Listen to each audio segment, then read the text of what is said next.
Welcome to a new episode of our podcast, Lead the Future, Change the Conversation, an unedited, honest conversation to create the future. I'm Arjan Visser, futurist and your host, and join me as I chat with my friend Mark Billage about authentic leadership transformation. Mark is a published author and an ICF certified international coach who creates fearless teams, one leader at a time. I still love that, Mark, one leader at a time. So welcome back in the podcast. How are you? Thank you. Yeah, I'm doing all right. I'm enjoying paint fumes currently as the hall is being decorated. So if I keel over, you'll know it's been overpowering. Yeah, just raise the bar. We will have some deeper insights today than normal. Right. Well, I'm really happy to talk with you about the authentic leadership transformation. You as a leadership coach, and what we talk about up front, that I'm focusing really on like those key aspects about what if we start with who, and Yeah. it's about my future identity. If I Sure. want to bless the people around me, I need to know who I am and how that unfolds and can unfold. And secondly, with who am I traveling that future? Yeah. My inner circle, my peers, those that grow with me, and not at least those that I'm called to make a difference to. Sure. Be a blessing. And I gave you up from the hard question: which transformation metaphor are we going to do today? Yeah. And which one did you choose? I chose the garden. Cultivate your garden. Mm.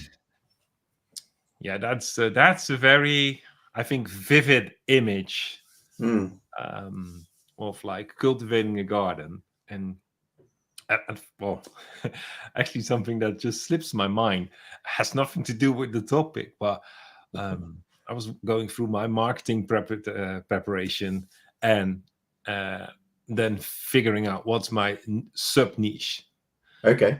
or my micro niche, better word. And then the raw conclusion was that in all the things we talk about in corporate life, like professional development, executive leadership, the personal leadership development is not part of it.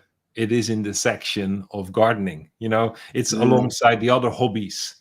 And just to illustrate how far away this can be from actually the core of leadership, that we're not going to talk today about hobbies. We talk about an essential part of living out who you are called to be, and how that will make a difference from those people that you that follow you. Yeah. And so cultivate your garden. What's the first thing that comes to mind when you think about that? Well, it's interesting. I've been just as an aside, I've been fascinated by Facebook videos that clear people's gardens. They're kind of tidying up a garden. I'm not a gardener, I have to say. Much to my father-in-law's disgust in one sense, but You're overruled. Sorry? You're overruled. That's right. He did buy me a gardening book, which I took as a subtle hint. But I think my uncle was a farmer, and when you look at the way that farming operates, you realize that there's a lot of preparation goes on before a harvest happens. It's not just let's sit down and hope for the best. It's getting out in all weathers, preparing the ground in different ways, depending on what crop you are planting. So I think in terms of authentic leadership, I think there is an intentionality around how do we prepare the ground for people's for the outcome that we want to see with people. So different people require different soil. And I think we have to work that out. That's the leader's responsibility. So, yeah. Yeah. Well, of course, we know the cliche, the saying that if you don't sow, you will not have a harvest. But reality around it is that all metrics of success are based on measuring the output. That's correct. but you mentioned outcome, and I love that one because I think it's about the outcome, and that demands a certain preparation, anticipation to how do you prepare the ground, the environment, so that the seeds, personal seeds, talents, gift mix of people can find that place of growth, Yeah. that nurtures them in the ultimate way to maximize their growth, to accelerate their learning and development. Yeah. But not for output. It is for it's for outcome. Yes. Yeah. I mean, the way I think about fruit trees, for instance, it's like the fruit tree is not sitting there thinking, am I going to produce oranges or apples or whatever fruit it is? It's if you prepare the ground well, if you plant the seed in a place where it's going to germinate, if you water it and everything, and then the sunshine and all of the things it needs, then it will grow and it will produce fruit. It's a result of what you've done before. It's automatic. As long as there's nothing wrong with the tree itself, the fruit will come. And I think it's the same with people. If you put them in a place where they can thrive, then the output, the outcome, whatever you want, however you want to say, is almost guaranteed, because it's a result of fruit analogy. Sunlight plus water plus right conditions produces the fruit. Yeah. Yeah. In our preparation, you mentioned happiness. And I think in that word, how you explain that, we can make the distinction between the output, the amount of apples, or the outcome, happiness. So what makes you as the non-gardener, preparing your ground for people to actually have the best environment that they need to open up, to unfold who they are, gift, contribute, challenge, contribute to the world what was being hidden because they were not opening up before. All those things. Where does happiness come for you in that construct? Okay. Yeah. I mean, personally, the happiness comes in the kind of crafting the environment. And I get a lot of pleasure out of that thinking. But I suppose the have I nailed it sort of question is only when I see the transformation in the person.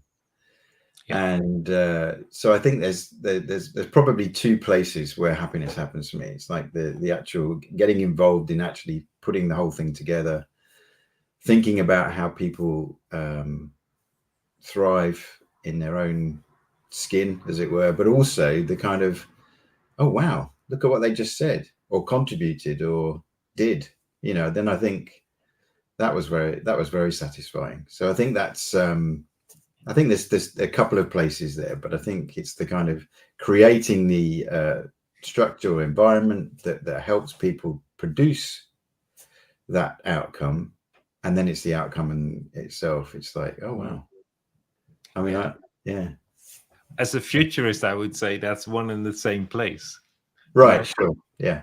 Because first you imagined what it will look like, and that gave you so much joy, and in a way foresight, that you knew how to prepare, what not to do, what definitely to do. Make things ready, and then when it manifested, it was not just the eyes of your heart that see it, but your natural eye sees, and your head finally catches up, and your head has that thing like, I told you so, against your heart, and your heart said, yeah, whatever, you're always the last one with the last word. But no, that internal wholeness, I would say, from foresight to hindsight to insight, that wholeness. So it's not a self-sacrificial preparation of the garden. You already have the joy. You enjoy preparing it. Yeah, definitely. Yeah. And I think it's an interesting concept. Authentic leadership obviously means different things to different people, but I think authenticity is about following the conviction of your heart and not being willing necessarily to compromise. And I think the older I get, which you may note is evident, but the older I get, the more or less tolerant I am of compromise, in the sense that I need to be true to myself, because I realize that it produces such a dissatisfaction in me not to do that, that actually the whole enterprise is at risk, because I'm not convinced about the way it's going forward. I feel like I've not been true to myself, so I'm annoyed with myself. And so the intentionality that produces that joy, I have to stay true to that and say, okay, not everybody's going to get this. That's okay. I'm comfortable that this is the right way forward, and kind of keep going with it. And I think most, I mean, it's not that I'm not willing to learn. That's not what I'm saying. But I think it's a conviction that I've seen lots of leadership, and I've seen what doesn't work more than I've seen what works. Yeah. And I think what works comes out of the motivation of the leader being heart-led, and more particularly love-led than fear-led. Oh man, this one goes actually really deep. This is a gemstone, because try to repeat it. You said the older I get, not noticing it. The light is dim enough. You're not noticing the age, and but the older I get, the more still learning, but I'm more loyal to my true self. Yes. And that makes me authentic. And I not everyone needs to understand me. No. When I'm authentic, then at least my authority is lived in the right way. Absolutely. And I give the best of myself to my people. That is so different than what we see around us, because there are so many you need so much courage, because you choose for happiness instead of the hard questions. And or avoiding the hard questions. There's so many out there that try to avoid a complaint in buckling up. Yeah. Because I'm getting older, it's not up to me to make noise. I've got 10, 15, 20 years to go, and then it's time for someone else to be. Yeah. You said the opposite. Now I'm more convinced. I've got more clarity by age about who I am and what I'm called to contribute, that actually I'm more stubborn. Yeah. In that sense, courageous enough to be loyal to my true self, because actually that's the best thing. Absolutely. Yeah. So you're not buckling up, you're not sucking up and covering up. No, definitely not. No, I think the older I get, I can think clarity is a good word. So some of the things I do in my coaching is around, as you say, identity. And people, when they're using a tool for one like MBTI or something like that, they're saying, well, these things seem to have changed. My preferences seem to have changed. I said, no, they haven't.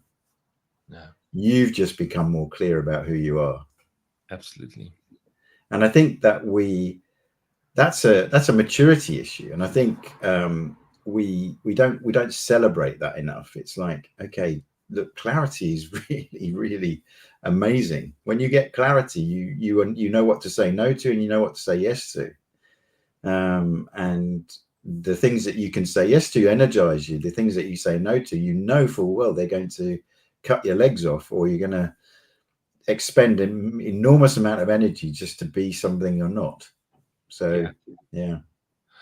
But I hear that a lot. Like, and I talked about it with Pete Coach Pete a couple of podcasts back, where he said that's something that I really liked in the language he used. He mentioned that clarity is not figuring out what's there for you. Like, it's not doing a test and then be surprised by the results. Now, clarity is having a clear picture about what was unclear. So he used the analogy of fork. When the sun burns the fork away, in the fork you could see the shapes, but unclear. Now the sun has cleared the sky, it becomes more clear. That is what clarity is. So so clarity is not being surprised by new and more. No, actually, less is more. More focus means more distraction, because more things are outside of focus. Because it's like with the old lens. When we didn't do our smartphone things, we had those long lenses on our photo cameras. You're focusing in means that the rest is focused out. Yes. But the object was already there. Absolutely. And what you're getting is more definition. Yeah. And I don't think people value it enough, because if I was to say that there's a theme throughout coaching, it's for me, it's about clarity. Yeah. When people get clarity, when things become visible, they know what they need to do, because you can't change what you can't see. If it's vague and opaque, you've got a kind of, you think a hint of what you think you know. But I think the thing that the word that kind of describes it all for me is when it resonates with you. The more clarity you have, the more resonance you have with your identity. Yeah. It is the clarity and the words to articulate the clarity, and that builds we talked about that last time, that builds the confidence that you need as a leader to just stand for who you are. And that makes you actually the leader, standing for who you are. And it differentiates you from the manager in that perspective, because that's all about predictable and controlling to avoid the accepting circumstances. But that's also the measure. I mean, you talked about total different measurement earlier. Like, it's about the happiness. It's about the outcome. I saw a couple of weeks ago a great post on LinkedIn. I forwarded it. It's the smile on the kid's face when the ice cream is all over, and it's not describing the perfect cone with the ice cream on top of it. It's the experience of people that they have and the smile they have when they eat the fruit you're growing. So back to the garden, helping people to find the right ground to grow, be fruitful, be a blessing for other people, plus the smile of those who eat the fruit, who experience the blessing, the contribution, the value that you give. Absolutely. Yeah. And I think, you can, some people need to be in shade. Some people need the sunlight. People are different, and authentic leadership, I think, leads to a place where you have an environment around you, because you haven't compromised yourself. You don't compromise on the culture either. And because one proceeds from the other. I know myself. I ought to therefore value the fact that other people need to know themselves, and together we can know each other with clarity, with a language that we can use to describe that, which helps us to communicate better. And when you get that kind of X factor, don't you? The kind of psychological safety, the place where people, it's not just that you've got the best people in the room, it's that they know how to work together. And I think in a garden, you can get that, you know, if you look at gardens in general, they're not all the same. You've got shade, trees, all sorts of different places where people will thrive in different sort of circumstances. Yeah. No, I think it's brilliant, you know, the diversification you've got there. But it's, you know, I mean, it's principally it's the same. There's ground and there's sunlight and there's nutrients and everything else. But if it's in shade or other things, they're just different factors that cause people to thrive. And we've got such a dearth of engagement at an employee level that we have to wake up as leaders and say, what are we doing or not doing that would mean that that engagement goes up? Yeah.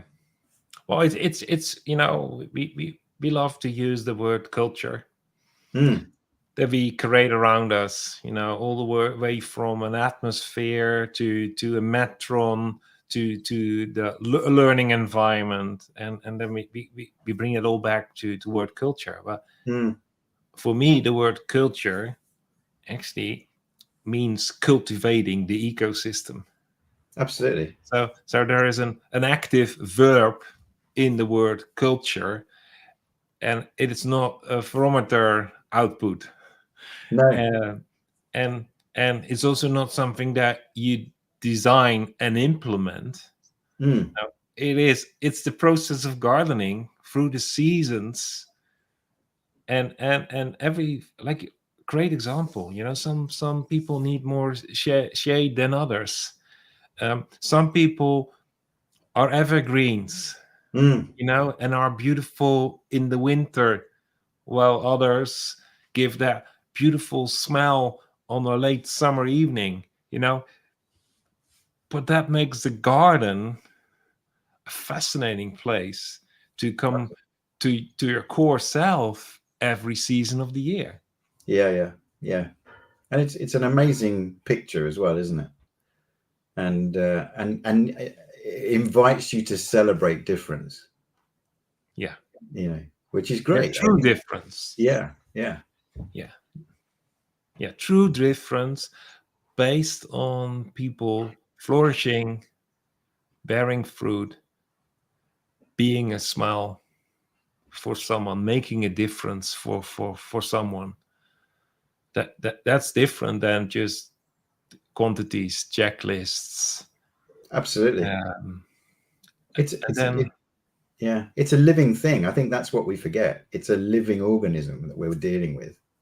Yeah. And, you know, if you treat a living organism like it's a once and done thing, it dies. Yeah.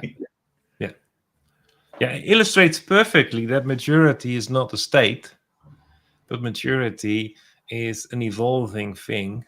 Yeah. Through the whole life cycle. Absolutely. Yeah.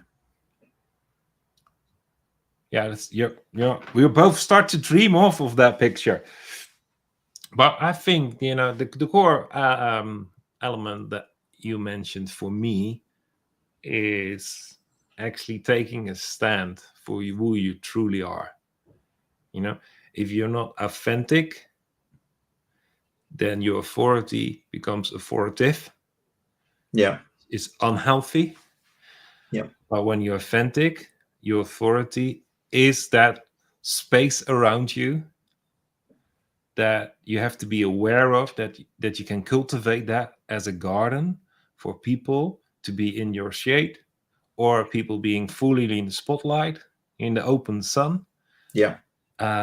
All diverse, all contributing, making it one colorful piece, but actually with one goal, and that is to flourish, bear fruit, so that someone else can enjoy it and have a smile on their face. Absolutely.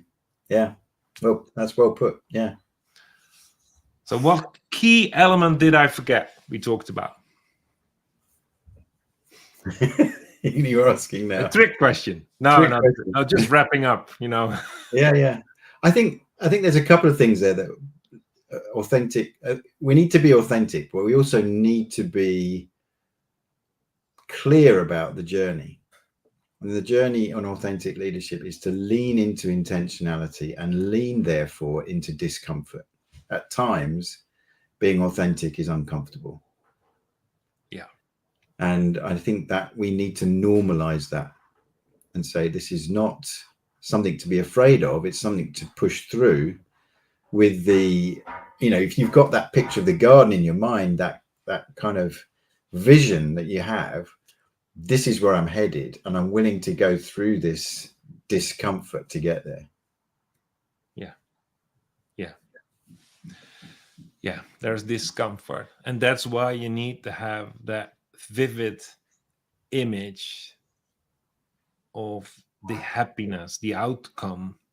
So you have already the joy right now to give you the strength to go through the discomfort. Yeah. To that place of growth. Yeah. I like it. Yeah. That's great. I mean, growing is uncomfortable. It just is. It is, Yeah. Yeah, and it's good, the spring hasn't started yet, so it's great to talk about the garden, as someone with, in a month from now we would be like less comfortable to talk about. No, just kidding.